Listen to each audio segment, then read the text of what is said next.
Magick and Gnosis Part 2. Welcome back to Reality Files, a channel for initiates. Today I'm really excited to share the initiate's journey through the 3 levels or stages of magical development. Now the magic I'm referring to, for a lot of people it's hard to understand. But know that I'm not referring to tricksters, sleight of hand, illusory arts. I use the word magic in the highest sense possible, coming from the Persian Magi, who are holy men steeped in the arcane arts and philosophy. Magic, the true magician to me, my friends, is the epitome, the ideal along the initiate's journey. It's kind of what we arrive to. And this is going to kind of explain that process. So let's dive in. Please hit that like button and share this with someone you think will impact. It super helps out the channel. Level 1. Magic is the art and science of causing change in accordance with your will. One thing should be said, these are just my ideas on the progression of magic from my insights along the journey. And like me and most everyone else is still at level 1 of 3, right? So level 1 is the art and science of causing change in accordance with your will. This is done by the initiate who is intelligently possessed of 3 main qualities. Magic is done through A, harmony, a threefold equilibrium in the body, mind, and spirit. Franz Barden in the Initiation into Hermetics harps on this a lot. The equilibrium in body, mind, and spirit. You need a clean slate in which you can project reality from. You need a clear lens, right? So harmony. Harmony is one pole, and willpower, a trained and directed willpower, is the other.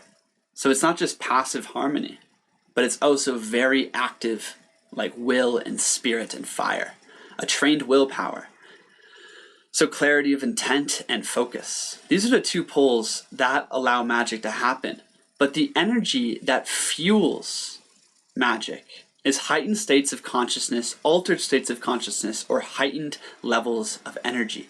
This is the key. Central nervous system stimulation is the foundation, the physiological foundation for all magic. In a grounded sense, this simply means heightened personal powers and doing rituals, fasting, meditation, psychedelics work, tantric sexuality.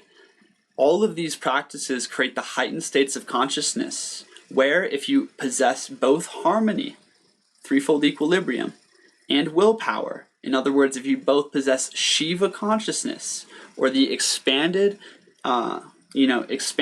still superior self, the observer, the harmony, and you possess willpower, trained and directed willpower, also strong Shakti energy, you merge those 2 together in a state of heightened energy and consciousness while maintaining presence. This is how you unlock the true realms of magic. Okay, this is where manifestation comes from. So those are the 3, tools the magician must intelligently wield. And I want to note something. This channel is for initiates, but I've been talking a lot about the warrior lately. And the warrior, to me, embodies all 3 of these elements. Harmony, willpower, and heightened energy. All 3 of them. And that's why he's such a necessary precursor and companion of the initiate. The warrior embodies harmony and seeks to live at his optimal performance and flow. He exercises and hones his willpower into a force of nature, and he cultivates personal power so he can access heightened states of flow and awareness, right? The warrior is always cultivating his chi, his ki, his vital force, so he can fight well, so he can flow well, so he can be attentive, alert, aware.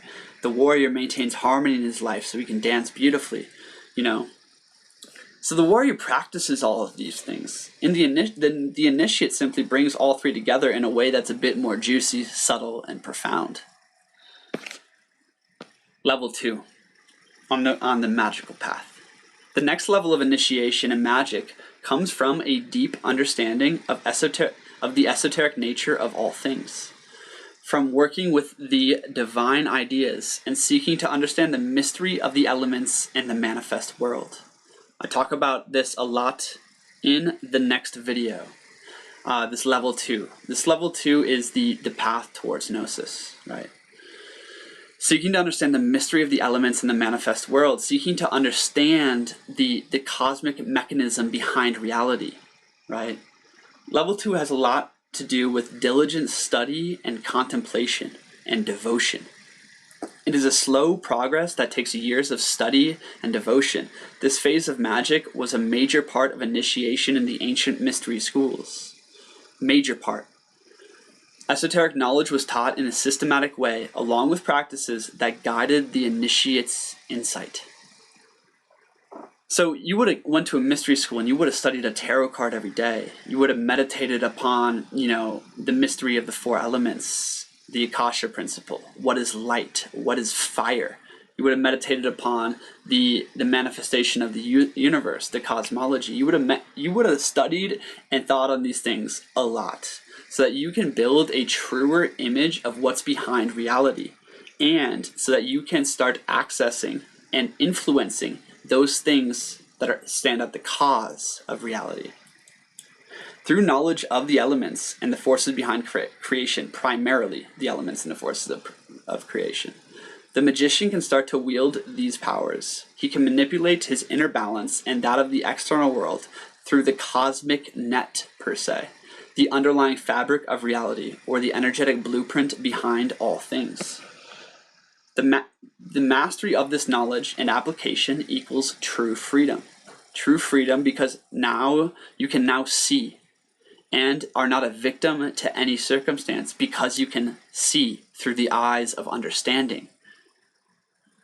You stand at the cause of your life and are master of the effects. This is true freedom. It is a slow progression that I am, and this level 2, my friends, I'm only just beginning at it. It's a slow progression, and there's so much tangential information out there. Creating a cohesive understanding and framework of the world is a mighty task, and we have to work with the ideas and concepts a lot to start receiving our own insight, to start building our own description of the world, per se.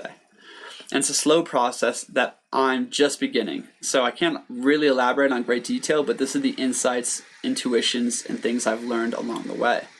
Level 3 now of the magician's path. This is the epitome. This is union with God. This is where you pierce the Supreme Spirit and become a God-man, right?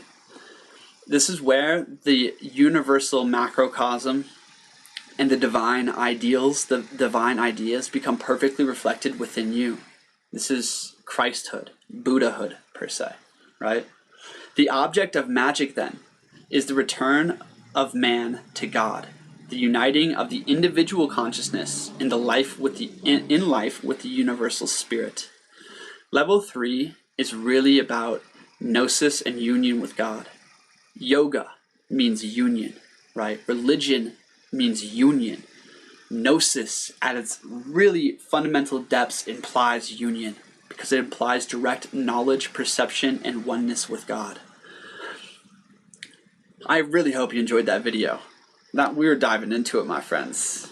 The next video is on Gnosis, where we're going to dive deeper into what level 3 really means, what the true magician is, and we're going to talk about just an interesting point that I've seen with all magic and all Gnosis experiences, mystical experiences I've had in my life. So stay tuned for that one.